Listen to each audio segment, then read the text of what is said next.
करते।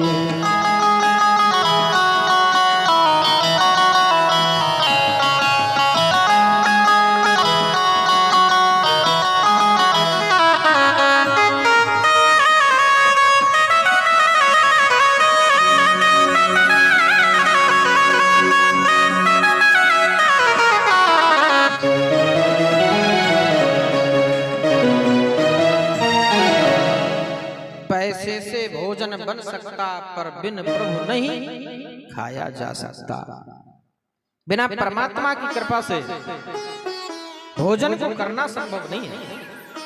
पैसे से आप डल्लब का गद्दा खरीद सकते हैं, बेड खरीद सकते हैं, लेकिन उसमें सोने के लिए जो सबसे आवश्यक चीज है नींद, वो तो भगवत कृपा से ही आने वाले है। अरे उसे आप कहीं से खरीद नहीं सकते, वो तो परमात्मा की कृपा से ही मिलेगी, वो तो करुणा निधान की कृपा से ही मिलने वाली है और कहीं से मिलने वाली नहीं है। भागवत कथा का प्रथम दिवस सप्ताह ज्ञान यज्ञ, मोक्ष प्राप्ति के लिए 7 दिन में अगर भागवत की कथा को श्रवण किया जाए श्रद्धा और भक्ति के साथ में, तो यह भागवत मोक्ष प्रदान कराती है, इसमें कोई संदेह नहीं है। जो जिस भावना के साथ इस पावन कथा को श्रवण करता है उसकी वह भावना पूर्ण होती है। धन का भाव लेकर यदि इसकी छाया में बैठे, क्यों? क्योंकि भागवत कल्प वृक्ष है। धन की कामना लेकर यदि इसकी छाया में बैठे तो वह कामना पूर्ण होती है। जो पुत्र संतान की कामना लेकर बैठता है उसे पुत्र संतान प्राप्त होती है, और जिसकी कोई कामना नहीं होती उसे परमात्मा दर्शन होते हैं, गोविंद का साक्षात्कार होता है, उसकी आत्मा मेरे प्रभु से मिल जाती है, उसे मोक्ष की प्राप्ति हो जाती है, इसमें कोई संदेह नहीं है। कहते हैं श्रीमद् भागवत का एक श्लोक न एक श्लोक करे, आधा ना आधा, आधे का आधा, 1/4 भी यदि कोई जीव नित्य पढ़ता है, उसका श्रवण करता है, तो भगवान कहते हैं उसके हृदय में मैं नित्य निवास करता हूं, इसमें कोई संदेह नहीं है। उसके हृदय में मैं नित्य निवास करता हूं। नित्यं मम कथा यत्र तत्र तिष्ठन्ति वैष्णवा कलिवाह नरास्ति वै चरन्ति सदा मम। भगवान कहते हैं जहां मेरी नित्य कथा होती है वहां विष्णु के पार्षद प्रहलाद आदि सदैव विद्यमान रहते हैं। जो मनुष्य सदा मेरे शास्त्रों की पूजा करते हैं, मेरी कथा को सुनते हैं, अनंत काल तक मेरी शरणागति में रहते हैं। वैष्णवानां तु शास्त्राणि ये चर्यन्ति गृहे नराः सर्व पाप विनिर्मुक्ता भवन्ति सुखवन्दिता। भगवान कहते हैं जो मनुष्य इस कलयुग में अपने घर में प्रतिदिन भागवत शास्त्र की पूजा करते हैं, ध्यान से सुनिएगा, जो मनुष्य प्रतिदिन अपने घर में भागवत शास्त्र की पूजा करते हैं उनको कलयुग से डरने की जरूरत नहीं है। जो भगवान की कथा भागवत भक्त जो होते हैं, जो भगवान की कथा में संलग्न रहते हैं, भगवान की कथा को श्रवण रसपान करते हैं, उनको कलयुग से डरने की आवश्यकता नहीं है। अर्थात वो ताल ठोक कर सदैव उछलते कूदते हुए भगवत भजन में लीन रहते हैं। यह पठेत् प्रयतो नित्यम् श्लोकम् भागवतम सुतो अष्टादश पुराणानां फलमाप्नोति मानवः।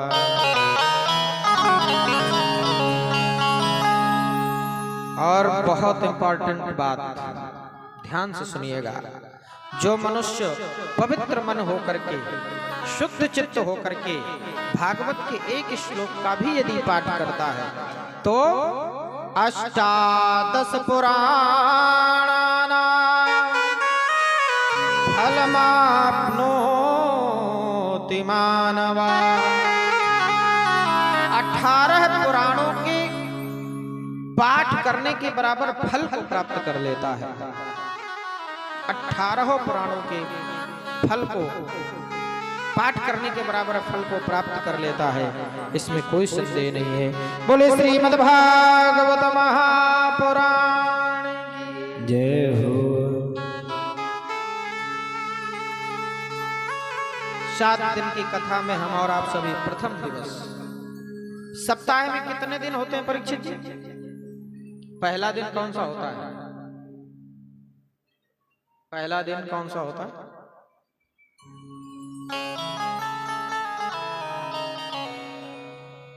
संडे। पहला दिन होता है रविवार। रविवार को उर्दू शब्द में कहते हैं इतवार, और इतवार का शाब्दिक अर्थ होता है विश्वास। ध्यान से सुनिएगा,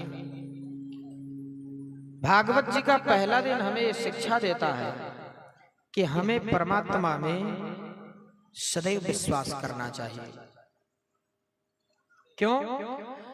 जब विश्वास होगा तभी तो भक्ति होगी, और जब भक्ति होगी तब परमात्मा की कृपा और सब कुछ प्राप्त होगा। इसलिए भागवत जी का प्रथम दिवस ये बता रहा है कि हमें परमात्मा में विश्वास करना चाहिए। क्यों? अगर विश्वास नहीं होगा तब तो कुछ नहीं होगा। आज के समय में बड़ी विडंबना है इस कलिकाल की, हमें और आपको किसी पर विश्वास नहीं होता। और सबसे बड़ी बात हम आपको बता दें कि इस संसार में विश्वास बहुत बड़ी चीज है। विश्वास रिश्तों को जोड़ता है। विश्वास क्या करता है? रिश्तों को जोड़ता है, और अविश्वास रिश्तों को तोड़ देता है। एक बार अगर विश्वास टूटा फिर जोड़ना बहुत कठिन है। इसलिए जीवन में सदैव याद रखना चाहिए कि हमारा विश्वास कभी किसी के प्रति नहीं टूटे। तो भागवत जी का प्रथम दिवस इतवार, शाब्दिक अर्थ विश्वास, परमात्मा में पूरा विश्वास रखना चाहिए, पूरा विश्वास। और जब हमें परमात्मा में, प्रभु में विश्वास होगा तो अगला दिन आ गया क्या? सोमवार। और जब हमें ईश्वर पे विश्वास होता है तो सोमवार सुमति लेकर के आता है। बाबा तुलसीदास जी लिखते हैं, जहाँ सुमति तहाँ संपत्ति नाना,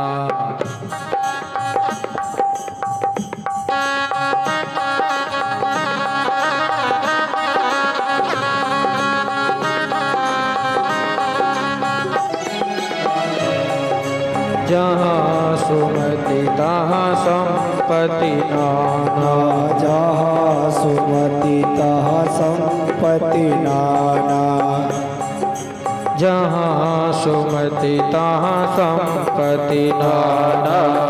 जय जय सीताराम। जहाँ कुमति तहाँ विपत्ति निदाना। जय जय सीताराम। भजो सिया राम राम। जय जय सीताराम। भजो सिया राम राम। जय जय सीताराम। तो जब हमें परमात्मा में विश्वास हुआ तो हमारा दूसरा दिवस भी सुधर गया, अच्छा हो गया, सुमति को लेकर के आया। और जहाँ सुमति होती है वहां पर अनेकों प्रकार की संपत्तियां विराजमान हो जाती हैं। मैया लक्ष्मी की कृपा उस स्थान पर बरसने लग जाती है। माँ लक्ष्मी